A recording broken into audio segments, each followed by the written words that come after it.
Hello and welcome back, and in this tutorial we'll be looking at another question based on conditional trigonometric identities. And here we are given the condition that sum of three angles A, B and C is equal to pi radian, and with the help of this given condition we have to show that left hand side of this equation should equal the right hand side. So let me first start by taking our given condition. So here is our given condition. First of all, I'm going to subtract c on both sides, so minus c here and minus c over here. This positive and negative c get cancelled out, and I have a plus b is equal to pi radian minus c. Now I'm going to operate this equation by sign at first. So I have sine a plus b is equal to sine pi radian minus c, and we know that sine pi radian minus c is simply equal to sine c. Now if I operate by cos, I have cos a plus b is equal to cos pi radian minus c, and this is equal to minus of cos c. So we can conclude from the given condition that sine a plus b is equal to sine c, and cos a plus b is equal to minus cos c. Now let me take the left hand side of this equation. So here is my left hand side of the equation. Now at first what I'm going to do is I'm going to multiply this equation by 2 divided by 2, as we know that it doesn't make any difference since we have multiplied this equation by 1. 2 by 2 is simply 1, and yeah, it doesn't make any difference. Now I'm going to distribute this 2 with the expression inside the parentheses, and then I have 1 by 2. 2 times cos squared a is 2 cos squared a, plus 2 times cos squared b is 2 cos squared b, and 2 times minus sine squared c is 2 sine squared c. Now I'm going to change 2 cos squared a and 2 cos squared b in terms of cos 2a. We have the formula that cos 2a is equal to 2 cos squared a minus 1, and we can directly write that 2 cos squared a. If I bring negative 1 to this side, I have cos 2a plus 1, so I can write 2 cos squared a is equal to cos 2a plus 1. So here I have 1 by 2. 2 cos squared a is equal to cos 2a plus 1, and 2 cos squared a b is equal to cos 2b plus 1. Then I have minus sine squared c.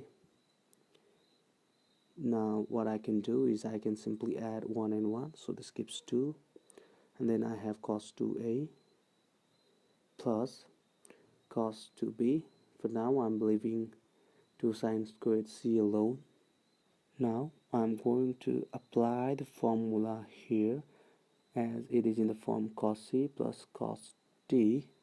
We know that cos c plus cos t is equal to 2 cos c plus t by 2 dot cos c minus t by 2. We can write here 2 cos c plus t by 2 dot cos c minus t by 2, and then I'm leaving 2 sine squared c as it is.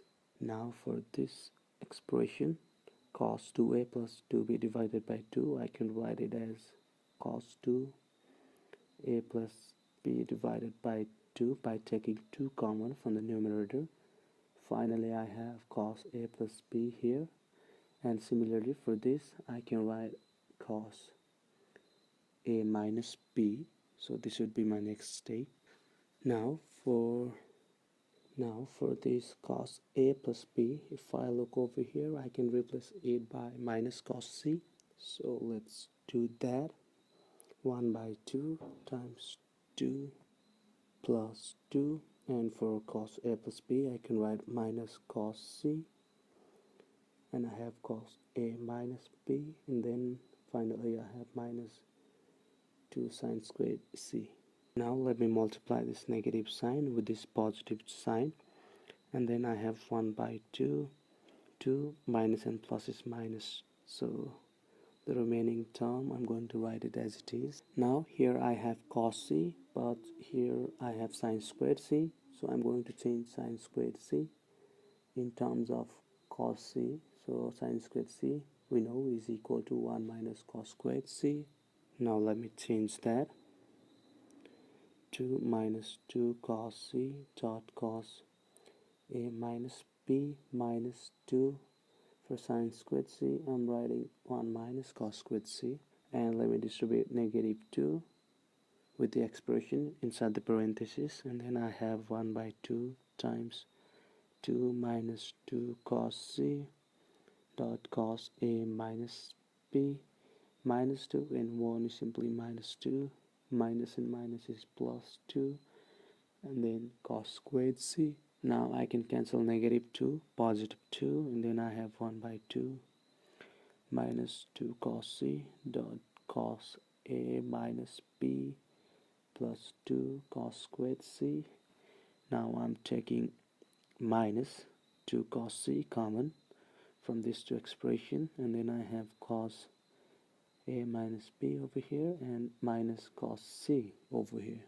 Now I can cancel 2 and 2, and then I have minus cos c alone here, and I'm going to apply the formula for cos c minus cos t for these two expression as it is in the form cos c minus cos t. Cos c minus t is equal to 2 sine c plus t by 2 dot sine t minus c by 2. So here 2 sine c plus t by 2 is simply 1 a minus p plus c by 2 dot sine d is, you will have your c minus a minus b by 2. Now let's look for what we can do for this expression. Sine, I can write a plus c minus b divided by 2, just a simple rearrangement. And for sine a plus c, we know that a plus b plus c is equal to pi radian from our given condition. So a plus c, if I take b to the other side, becomes pi radian minus b. So in place of a plus c, I can write pi radian minus b. I have another minus b here divided by 2 sine pi radian minus b, and minus b is minus 2b divided by 2. Let me distribute the 2. I have pi radian by 2 minus 2b by 2, which is simply b. So it is in the form, since we know that pi radian by 2 is 90 minus b. We know that sine 90 minus theta is equal to cos theta, so sine 90 minus b, so definitely equal to cos b. Now let's look for what we can do for this expression. Sine c, let me distribute negative sign. Then I have minus a plus b divided by 2. And once again, we know a plus b plus c is equal to pi radian. So here we have c plus b. So c plus b should equal pi radian minus a if I take a to the other side. So let me write that first. Pi radian minus a, I have another minus a here, divided by 2, so this gives sine pi radian minus a, and minus a is equal to minus 2a divided by 2. So let me distribute this 2 on denominator. I have pi radian by 2 minus 2a by 2, which is simply a. Once again, sine 90 minus theta is equal to cos theta, but in place of theta we have a, so we can directly write cos a. Now finally, what we can write is we have minus sign over here, we have 2 over here. I'll first write cos a, then I'll write cos b, and finally I'll write cos c. And this is my expression on right hand side. We have proved this question with the help of given condition, and left hand side. I hope it is clear to you, and thanks for watching.